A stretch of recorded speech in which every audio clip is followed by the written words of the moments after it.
Before this story unfolds, pause for just 1 second. If you've ever felt invisible in a crowded place, if you've ever been surrounded by people yet deeply alone, this story is for you. And if it touches your heart even once, don't forget to like this video and subscribe to the channel because stories like these remind us we're not alone. The airport was loud, but his life felt silent. Announcements echoed through the terminal, rolling suitcases hummed across polished floors, and hundreds of conversations overlapped into a constant noise. Yet for Arman Halim, CEO of a billion-dollar technology empire, the world felt oddly distant, as if he were watching life through thick glass.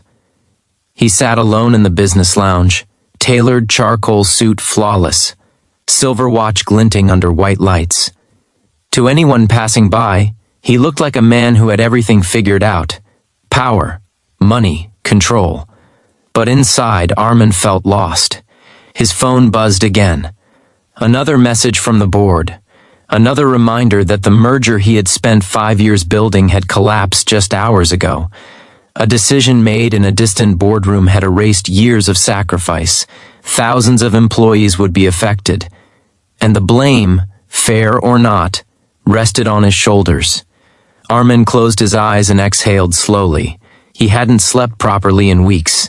He had missed birthdays, anniversaries, and funerals. He had told himself it was all worth it, that success would fill the emptiness. But sitting there, waiting for a flight he wasn't sure he even wanted to board, he felt the truth pressing heavily on his chest. Success hadn't saved him. It had isolated him. He stood up abruptly, unable to breathe in the lounge anymore, and walked toward the main terminal. The ceiling rose high above him, glass and steel stretching endlessly, just like the expectations placed on his life. That's when he heard a small voice, soft, clear, unexpected. "Are you lost too, mister?" Arman stopped. He turned and saw a little girl standing near a row of metal chairs. She couldn't have been more than 7 years old. She wore a yellow hoodie that was slightly too big for her and sneakers with untied laces. Her dark hair was tied into 2 uneven ponytails, and she clutched a small stuffed rabbit with 1 floppy ear. She looked up at him with wide, curious eyes. No fear, no judgment, just honesty. Arman blinked, caught off guard. No one ever spoke to him like that. People usually spoke to his title, not to him. He hesitated, then gave a faint smile. "Why do you ask?" The girl shrugged. "Because you look like you don't know where you're going. My mom says people who walk fast are usually running away from something." That hit him harder than any boardroom argument ever had. Before he could respond, a woman rushed toward them, her face pale with worry. "Lena, I told you to stay right here." "I did, Mama," the girl replied calmly. "I was just talking." The woman turned to Arman, embarrassed. "I'm so sorry. She talks to everyone." "It's okay," Arman said gently, surprising himself with how calm his voice sounded. The woman smiled apologetically and knelt beside her daughter. "Say sorry." Lena shook her head. "I'm not sorry." He looked sad. Arman felt something tighten in his throat. The woman sighed, tired but kind.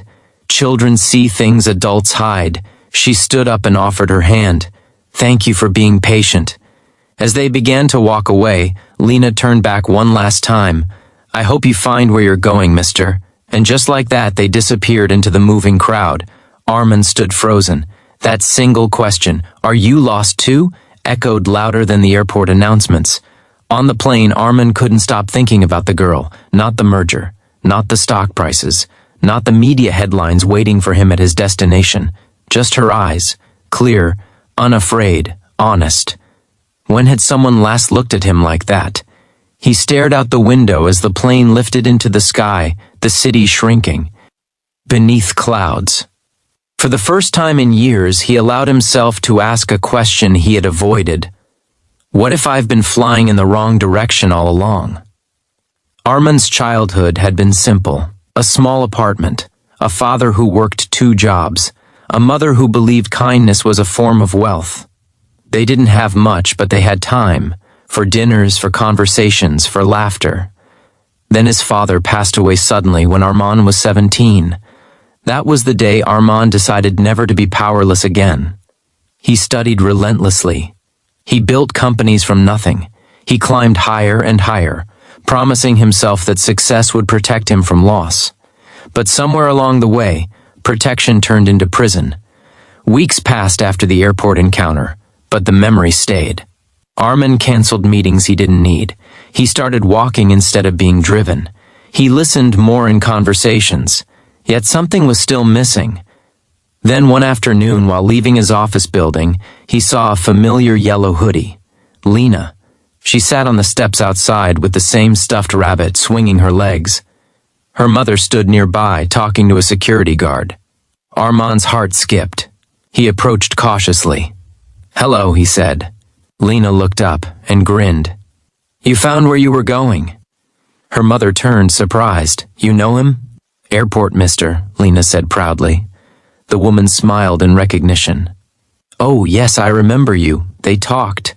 Armin learned that her name was Sarah, a nurse working double shifts. Lena's father had passed away 2 years earlier. Airports, Sarah explained, made Lena nervous, but also curious. She liked watching people arrive and leave, imagining their stories. "Everyone is going somewhere," Lena said, "even if they don't know it." Something inside Armand shifted. Over time, their paths crossed again and again. Sometimes it was a short conversation, sometimes just a wave. Slowly, without realizing it, Armand began to feel grounded, human again. One evening, Lena asked him, "What do you do?" He paused. "I run a company. Do you like it?" He opened his mouth, then closed it. "I used to," he said honestly. She nodded like she understood far more than her age suggested. "My mom says liking something is important, otherwise your heart gets tired." That night, Armand couldn't sleep. The next morning, he did something unexpected. He walked into his office and announced a pause. He restructured leadership. He delegated control. He launched programs for employee wellness, education, and family time, things he once dismissed as inefficient. The board resisted. The media questioned him. But Armand felt lighter. For the first time, his decisions weren't driven by fear. Months later, Armand stood in the same airport where everything had changed.